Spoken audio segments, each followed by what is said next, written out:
बौद्ध साहित्य को त्रिपिटक के नाम से जाना गया। बुलर एवं रिज डेविड ने पिटक का शाब्दिक अर्थ टोकरी बताया। त्रिपिटक 3 प्रकार का होता है। पहला सूत पिटक, जो सबसे बड़ा है, इसमें बुद्ध के उपदेश व संवादों का वर्णन है। दूसरा विनय पिटक, जो सबसे छोटा है, इसमें बौद्ध के आचार विचार एवं नियम निषेध का वर्णन है। तीसरा अभिधम्म पिटक, यह पिटकों में मध्यम है, इसमें बुद्ध के आध्यात्मिक व दार्शनिक विचारों का वर्णन है। मीनाक्षी मंदिर का निर्माण नरेश तिरुमलई नायक द्वारा मदुरै में कराया गया था। यह मदुरै तमिलनाडु के दक्षिण में बगई नदी के दाहिने तट पर स्थित है। मदुरै कदम्बनम के नाम से भी प्रचलित था। गुलबदन बेगम का यह बाबर की पुत्री थी। इसका जन्म 1523 में काबुल, अफगानिस्तान में हुआ था। इसने अपने सौतेले भाई हुमायूं के जीवन चित्रण हुमायूंनामा की रचना की। शाहजहां के शासनकाल में निर्मित कुछ प्रमुख इमारतें। दीवाने आम आगरा एवं दिल्ली के किला है। दीवाने खास, यह भी आगरा एवं दिल्ली का किला है। मोती मस्जिद आगरा के किला है। मुसम्मम बुर्ज आगरा में। खास महल आगरा में किला है। आगरा के किले के अंदर है खास महल। जमा मस्जिद आगरा के किले में स्थित। ताजमहल आगरा में प्रिय बेगम मुमताज़ की याद में। शाहजहानाबाद पुरानी दिल्ली के पास। संगीत सम्राट तानसेन का जन्म 506 में ग्वालियर में हुआ था तथा यहीं इसका मकबरा भी बनाया गया तथा तानसेन की मृत्यु 1589 में आगरा में हुई थी। तानसेन के काल में ही धुरवन गायन शैली का विकास हुआ। तानसेन को अकबर ने कंठ भरण बानी का उपाधि दिया। The cost of climate change in India report के अनुसार जलवायु परिवर्तन के कारण 2040 तक भारत की गरीबी दर 3.5% बढ़ जाएगी। मीर जाफर 1757 से 1760 तक बंगाल का नवाब रहा।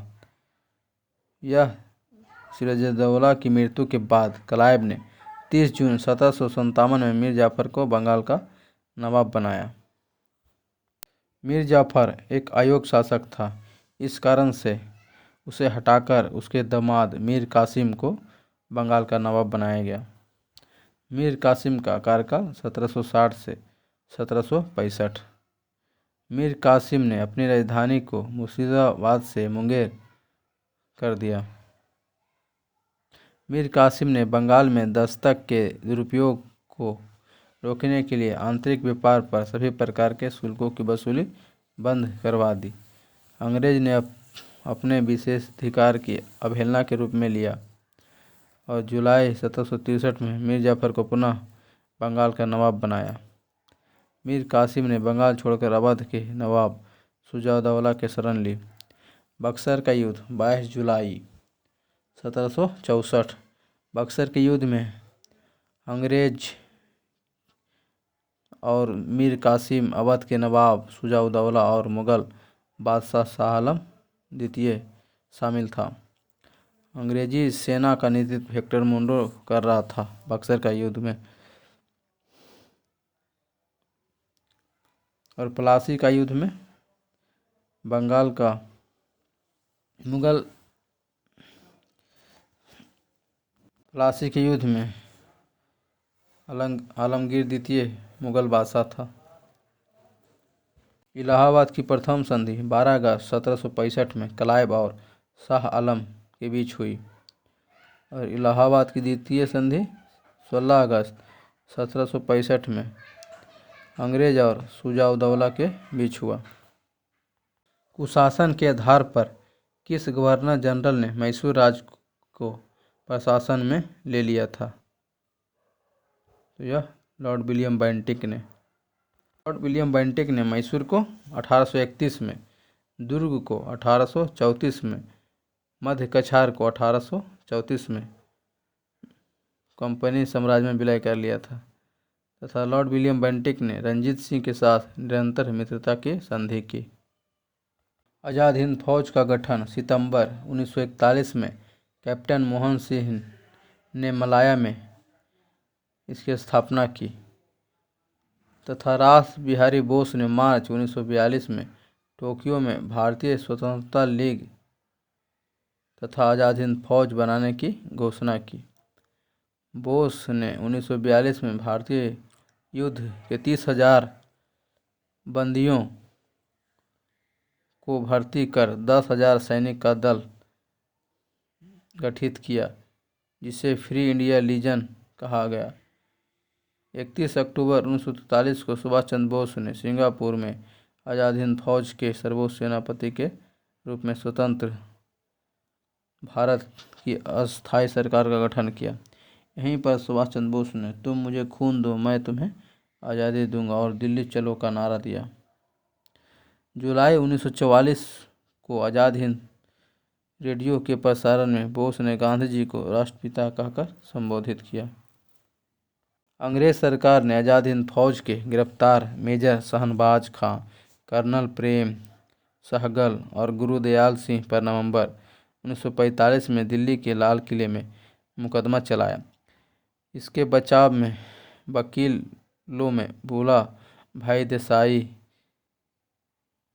के नेतृत्व में तेज बहादुर सुप्रू, अरुण असफ अली नेहरू आदि अदालत में बहस की। इन अधिकारियों को फांसी की सज़ा सुनाई गई, लेकिन बेबल ने इनकी सज़ा माफ़ कर दी। भारत के निम्न में से किस क्षेत्र में मृदा अपरदन की समस्या गंभीर है? तो यह मालवा का पठार में है। हाल ही में किस रक्षा पोत को भारतीय तटरक्षक बल में शामिल किया गया? तो विग्रह को शामिल किया गया, जो स्वदेशी भारत द्वारा निर्मित है। वायुमंडल को तापमान के आधार पर कई मंडलों में विभाजित किया गया। सबसे पहले क्षोभ मंडल, उसके बाद समताप मंडल, उसके बाद मध्य मंडल, उसके बाद आयन मंडल, उसके बाद ब्रह्मंडल। क्षोभ मंडल को देखते हैं। यह वायुमंडल की सबसे निचली परत है। इस परत की ऊंचाई भूमध्य रेखा पर 16 किलोमीटर तथा ध्रुवों पर 8 किलोमीटर है। क्षोभ मंडल में समस्त मौसमी परिवर्तन होते हैं, जिसके कारण इसे परिवर्तन मंडल भी कहा जाता है। इस परत में प्रत्येक 165 मीटर की ऊंचाई जाने पर 1 डिग्री ताप का कमी होता है, जिसे ताप की समान ह्रास दर कहते हैं। क्षोभ सीमा क्षोभ मंडल एवं समताप मंडल को अलग करती है। इसकी निचली सीमा में जेट पवनें चलती है। दूसरा समताप मंडल, जिसको स्ट्रेटोस्फीयर कहते हैं। क्षोभ सीमा के ऊपर स्थित परत जो भूमध्य रेखा के ऊपर लगभग 18 किलोमीटर तथा ध्रुवों पर 50 किमी तक होता है, समताप मंडल कहलाता है।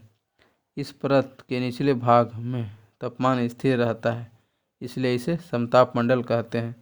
यह मौसमी संबंधित घटनाओं से मुक्त है, इसलिए वायुयान की उड़ान के लिए समताप मंडल पर आदर्श परत है। समताप मंडल में 15 से 35 किलोमीटर के बीच ओजोन गैस पाई जाती है, जो पराबैंगनी किरणों का अवशोषण करती है। कभी कभी समताप मंडल के नीचे वाले भाग में मुक्ताभ मेघ यानी मदर ऑफ क्लाउड पर क्लाउड विकसित होते हैं। राष्ट्रीय दूर संवेदन अभिकरण के अनुसार निम्न में से किस राज्य के कुल क्षेत्रफल का सर्वाधिक प्रतिशत बना आच्छादित क्षेत्र है? तो यह अरुणाचल प्रदेश का है। उसके बाद मेघालय है। देश में स्वतंत्रता प्राप्ति के समय तक केवल असम ही एक ऐसा राज्य था जहां खनिज तेल निकाला जाता था, लेकिन स्वतंत्रता प्राप्ति के बाद गुजरात तथा बम्बई हाई क्षेत्र में भी खनिज तेल अथवा पेट्रोलियम का उत्खनन आरंभ किया गया। असम देश के सबसे महत्वपूर्ण एवं प्राचीन तेल उत्पादक क्षेत्र है। यहाँ सर्वप्रथम 1837 में सेना के एक अधिकारी WL लेख के द्वारा तेल की खोज की गई थी। भूकंप का अध्ययन को सिस्मोलॉजी कहा जाता है। भूकंप में 3 तरह की कंपन होती है। पहला, पी तरंग। पी तरंग पृथ्वी के अंदर प्रत्येक माध्यम से होकर गुजरती है। इसकी औसत वेग 8 किलोमीटर प्रति सेकंड होती है। यह गति सभी तरंगों में सबसे अधिक होती है। दूसरा है एस तरंग। इन्हें अनुप्रस्थ तरंग भी कहते हैं। यह तरंग केवल ठोस माध्यम से होकर गुजरता है। इसका वेग 8 किलोमीटर प्रति सेकेंड। तीसरा है एल तरंग, जिसे धरातलीय या लंबी तरंगों के नाम से जाना जाता है। एल तरंग की खोज HD लव ने की थी, जिस कारण से इसे लव वेव के नाम से भी जाना जाता है।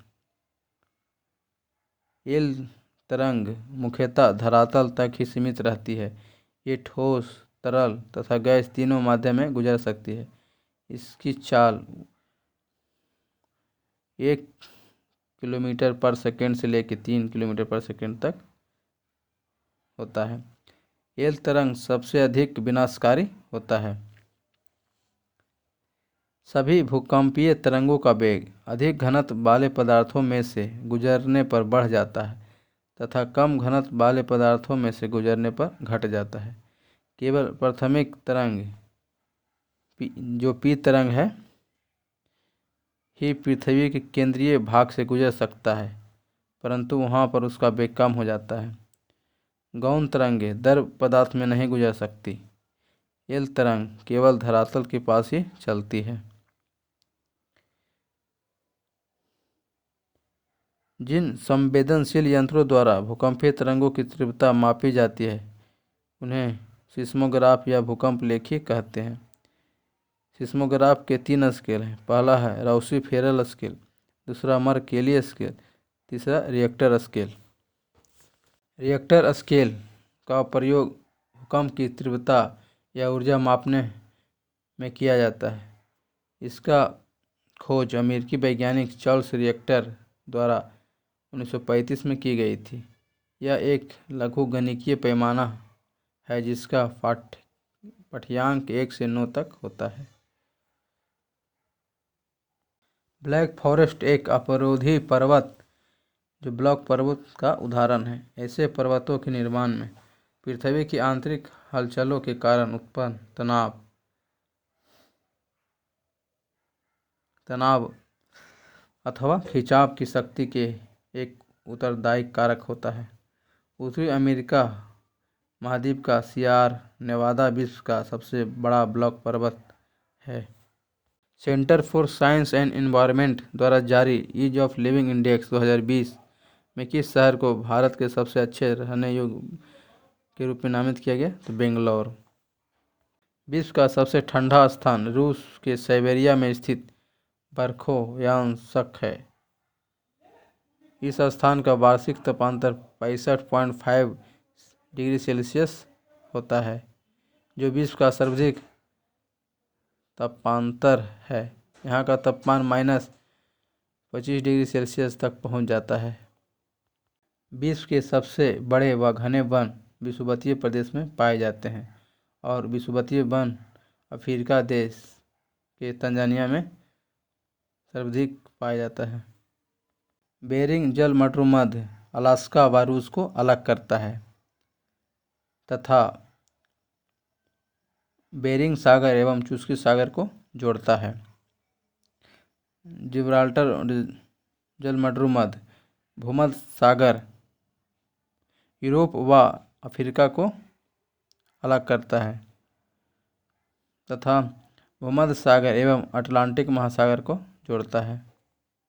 सिंधु सभ्यता का काल 2300 BC से लेके 1900 BC तक इतिहास माना जाता है। सिंधु सभ्यता प्रागैतिहासिक काल का भाग है। प्रागैतिहासिक को ही आदि इतिहास भी कहा जाता है। यह इतिहास का वह भाग है जहाँ पुरातात्विक साक्ष्य तो उपलब्ध होते हैं लेकिन साहित्यिक साक्ष्य उपलब्ध नहीं होते। रुद्रदमन का जूनागढ़ अभिलेख से यह साबित होता है कि चंद्रगुप्त का प्रभाव पश्चिम भारत पर फैला हुआ था। कल्याणकारी राज शासन की वह संकल्पना है जिसमें राज्य नागरिकों के आर्थिक व सामाजिक उन्नति में महत्वपूर्ण भूमिका निभाता है।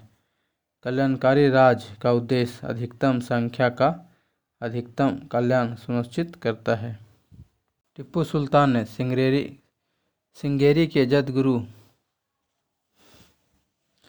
शंकराचार्य सम्मान में मंदिरों का पुनर्निर्माण कराया। इसने श्रृंगेरी मंदिर में देवी शारदा की मूर्ति का निर्माण के लिए धन दिया। टीपू ने फ्रांसीसी क्रांति से प्रभावित होकर श्रीरंगपट्टनम में जैकोबियन क्लब की स्थापना की, उसका सदस्य बना और स्वयं को नागरिक टीपू कहने लगा। टीपू ने अपनी राजधानी श्रीरंगपट्टनम में फ्रांस और मैसूर के मैत्री का प्रतीक स्वतंत्रता का वृक्ष लगाया। टीपू ने 1796 ईस्वी में एक नौसेना बोर्ड का गठन किया। तृतीय अंग्ल मैसूर युद्ध में कैप्टन मिडोज ने टीपू को पराजित किया और श्रीरंगपट्टनम की संधि की। इस संधि में यह शामिल किया गया कि टीपू अंग्रेज को 3 करोड़ रुपये देगा। जब तक यह रकम नहीं दी जाएगी टीपू के 2 पुत्र अंग्रेज के कब्जे में रहेंगे। चतुर्थ अंग्ल मैसूर युद्ध में टीपू मारा गया। अंग्रेज ने बडियार वंश के एक बालक कृष्णराज को मैसूर की गद्दी पर बैठा दिया।